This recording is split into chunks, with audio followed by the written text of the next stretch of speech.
ভারত বাংলাদেশের সম্পর্ক এটা তলানিতে আর বলতে বলতে এখন মনে হয় যে নতুন কোনো শব্দ পাওয়া গেলে ভালো হতো। তো সেই নতুন শব্দ যেহেতু পাওয়া যায় মুশকিল বাংলা ডিকশনারিতে, এর চেয়ে কঠিনতর শব্দ কিছু থাকলে আমাদের জানা ভালো। যখন ভারতের আপত্তি যদি নাও থাকে, আনুষ্ঠানিক আপত্তির তো সুযোগ নাই, কিন্তু ভারত যে পছন্দ করে না এটা ভারতের পত্রপত্রিকার দিকে তাকালেই বলা যায়। বাংলাদেশে পাকিস্তানের ধর্মীয় নেতারা আসছেন, বিভিন্ন দলের নেতারা আসছেন, প্রকাশ্যে যারা আসছেন, অপ্রকাশ্যে আরও কতজন আসছেন সেটা বোঝা খুব মুশকিল। আবার ধরেন পাকিস্তানের এই যে জেনারেল শামশেদ মির্জা, তারপর আপনার পাকিস্তানে এখন নৌপ্রধান আসবেন, তারপর মানে পাকিস্তানের সাথে দহরম মহরম, এইসব ক্ষেত্রে যে ভারত একটুখানি অন্যদিকে চিন্তা করতে পারে এটা মনে হয় সহজে অনুমান করা যায়। যাক, আমাদের সামনে যে খবরটা, এই খবরটা পড়ার আগে আমি আগে একটা টার্ম সম্পর্কে আপনাদেরকে বলে নেই। যে টার্মটা অনেকটা বলা হয়ে থাকে যে নোটাম, এটি সামরিক শব্দ বলা যেতে পারে, আবার নাও বলা যেতে পারে। এই নোটাম সম্পর্কে একটু জানা দরকার।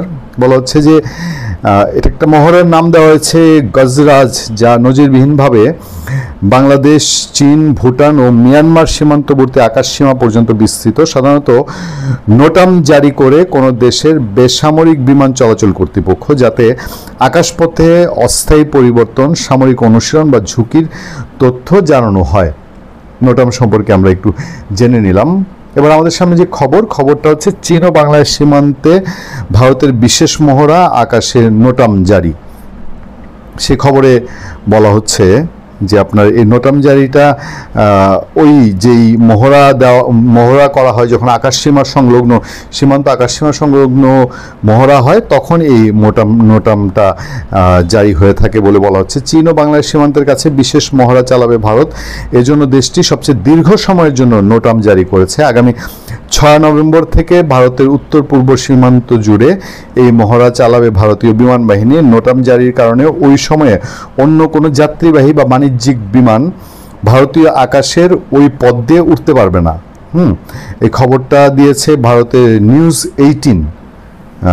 18 থেকে। বৈদেশিক সম্পর্ক বিশেষজ্ঞদের উদ্ধৃতি দিয়ে নিউজ 18-এর খবরে আরও বলা হয়, পশ্চিমবঙ্গে বিধানসভা নির্বাচনের আগে বাংলাদেশ নির্বাচনের প্রাক্কালে এত বড় মহড়ার ইঙ্গিত স্পষ্টই। পড়শি দেশ থেকে অনুপ্রবেশের সব পথ বন্ধ করা হচ্ছে। খবরে বলা হয়, সম্প্রতি পাকিস্তানের জয়েন্ট চিফ অফ স্টাফ কমিটির চেয়ারম্যান জেনারেল শাহিদ শামশাদ মির্জাকে বাংলাদেশ প্রধান উপদেষ্টা ডক্টর মোহাম্মদ ইউনূস একটি আর্টওয়ার্ক বা শিল্পকর্ম উপহার দেন। তাতে উত্তর পূর্ব ভারতের 7টি রাজ্যকে বাংলাদেশে অন্তর্ভুক্ত করে ম্যাপ আঁকা হয়েছে বলে দাবি করা হয়। বাংলাদেশ পাকিস্তানের সাম্প্রতিক ঘনিষ্ঠতাকে মোটেই ভালো চোখে দেখছে না ভারত। বাংলাদেশ নেতৃত্বের সাথে গত কয়েকদিন ধরে পাকিস্তানের সখ্যতা বেড়েছে বলে আন্তর্জাতিক স্তরে আলোচনা চলছে। এই অবস্থায় এই মহড়া অত্যন্ত গুরুত্বপূর্ণ বলে মনে করছেন ভারতীয় নিরাপত্তা বিশ্লেষকরা। এদিকে বাংলাদেশের প্রধান উপদেষ্টা প্রেস উইংয়ে ভেরিফাইড ফেসবুক আইডিতে দেওয়া এক পোস্টে বলা হয়েছে, ভারতের উত্তর পূর্বাঞ্চলের কোনো অংশ গ্রাফিতি মানচিত্রটিতে অন্তর্ভুক্ত হয়েছে বলে দাবি করা সম্পূর্ণ অসত্য ও কল্পনাপ্রসূত। যাক, এই মহড়া কি ইঙ্গিতপূর্ণ সেটা হয়তো অনেকেই বুঝেন, অনেকে ধারণা করেন। আমরা অপেক্ষায় থাকবো বাদবাকি জানার এবং বোঝার জন্য। ভালো থাকবেন, সুস্থ থাকবেন। আপনাদের সাথে আমি আতিক রহমান, পূর্ণিয়া।